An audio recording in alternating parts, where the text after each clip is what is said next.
Ce festival est placé sous le signe de la culture russe, de l'artisanat traditionnel, aux chefs-d'œuvre architecturaux et aux grandes œuvres littéraires. Le festival Neige et glace se tient pour la 3e fois à Moscou. Le thème de cette édition est le conte de fées modernes. Nous avons associé le conte classique avec ses personnages célèbres, ses châteaux avec des technologies modernes et des installations multimédia. Des sculptures en glace ont été créées sans interruption, 24 heures sur 24 pendant 3 semaines. Les sculpteurs œuvrent jour et nuit, ils sont très fatigués. Plus de 30 artistes participent à notre festival et travaillent 24 heures sur 24.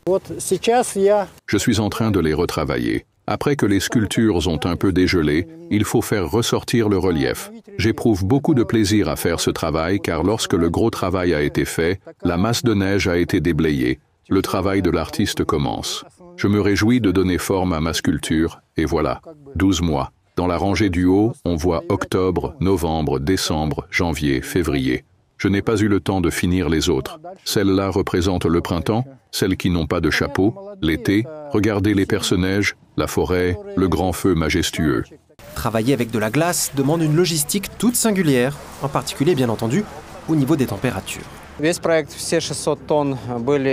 Tout le projet, au cours duquel nous avons préparé 600 tonnes de glace, a été terminé en 10 jours. Nous avons pris la glace dans un plan d'eau où nous travaillons depuis déjà 10 ans. Nous avons travaillé pendant presque 12 ou 14 heures par jour. Cette année, on a eu de la chance avec le temps, contrairement à d'autres régions. Nous avons commencé le 6 décembre et nous avons terminé la commande les 14-15 décembre. Nous chargions de 4 à 5 camions par jour qui se rendaient tout de suite à Moscou. Si vous commencez à sortir la glace de l'eau à une température de -10, -12 ou -15 degrés, elle commence à se fissurer. Ce sont des règles de physique. On a eu de la chance car la température de l'eau était toujours de +4 degrés et nous sortions la glace à une température allant de 0 à -5 degrés. Donc cela a permis de garder la glace dans son état naturel et sans fissure.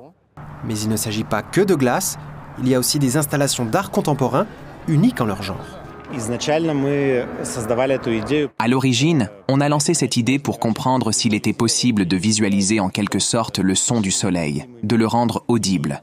Nous avons voulu faire l'expérience. Cela a donné lieu à ce projet où nous prenons quelques types de données fournies par des radiotélescopes en les transformant en une image lumineuse et sonore, en une forme physique particulière.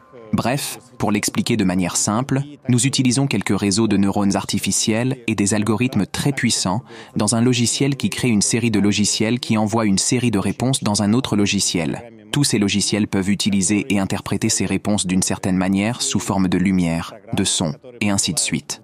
En l'occurrence, il y a des logiciels qui nettoient le signal radio émis par les radiotélescopes. Nous créons 4 flux de données. Il s'agit de données sur la puissance du vent solaire, sur sa température et sa densité, ainsi que de données sur les éruptions solaires qui ont lieu actuellement.